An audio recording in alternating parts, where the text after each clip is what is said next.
for about a month.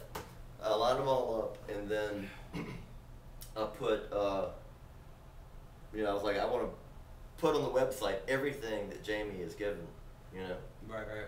And then I pulled each and every dad out of the case, and wrote down, like his notes might say section 1, wrote in seat 2, but my journal might say section 1, wrote in seat 1.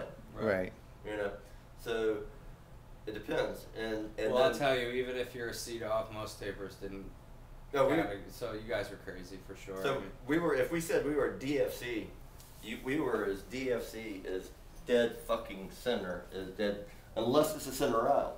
Sometimes we'd actually, because we knew the guy at Madison Square Garden, sometimes we'd actually have the stand halfway in the aisle, the AMS over our head, and he'd be shining his flashlight. He couldn't do anything to bust us because all the security guys. I mean, it was just unheard of. You know, he'd come back and say, "Where do you want to take from?"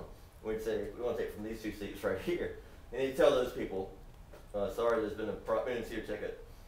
And they'd say, "Well." Oh, you're talking about Barry. Yeah, Barry. Yeah. Barry. And he'd say, "I'm sorry. There's a problem with your tickets. These gentlemen are sitting here.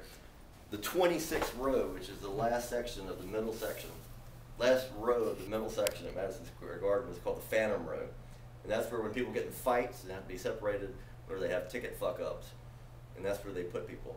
Or if there are people that are friends of the band or whatever, that's where they put people. So every night we'd go to Madison Square Garden. Barry would come back and go, you know, come on up, you know, and then he'd introduce us to all the security guards, and then he'd say, you know, if y'all, if some other taper is being obnoxious, just point them out and I'll have them thrown out, you know.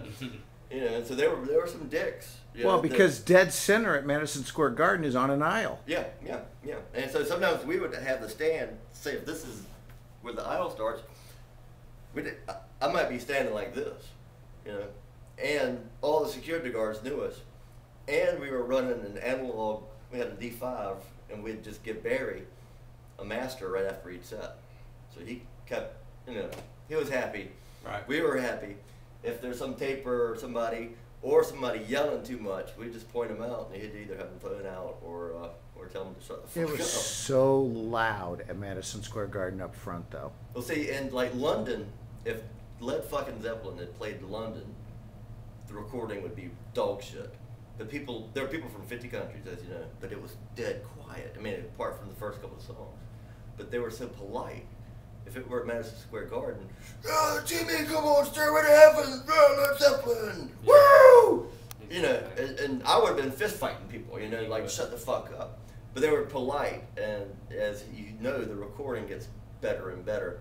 And by track 4, you know, that usually happens. People usually settle down after 2 or 3 songs. Even the hyper ones, you know. Well, look at you. It was crazy around you until tonight, I don't know, and then it was like silent. It was like a silent area for you. I had so much space in front of me that I started wandering a step forward, and I felt you pull me back. I know you were walking away from the wrist. I didn't mean it. I like, was just like you had the cable strung out like 4 feet. I had no clue. I'm just like moving forward. I feel Todd just go fully pull me back, and you pulled me so far I had to take 3 steps, and I went, whoa, I went far forward, you know, but it must have taken 1,000 baby steps to get those 3 steps forward, you know, and then I stepped right back. It was pretty funny.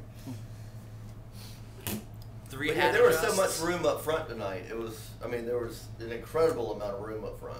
Well, Mark said it. He said, I hope they're smart enough not to oversell the floor. And I think they actually didn't sell, you know, 1,500 tickets for a 1,000-person floor. Yeah, because that GA floor sold out the first day. And it was great space, right? You never felt encumbered. I didn't feel like the...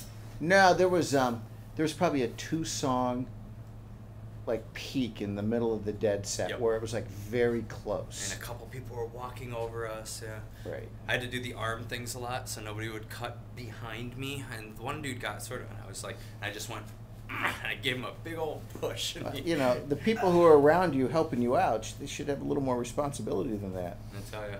You should just give people the shoulder and they busted and go into the taper section. I should. I told Jamie I got to the point where you know, you saw me how I worked. I'd be like, you know, shh, you know, and point to my hat. But near the end of my taping, and even now, I mean, I'll You know, like with Jamie, I would grab people by the throat, you know, and be like, and they don't know I'm taping, or either they'd see the mic.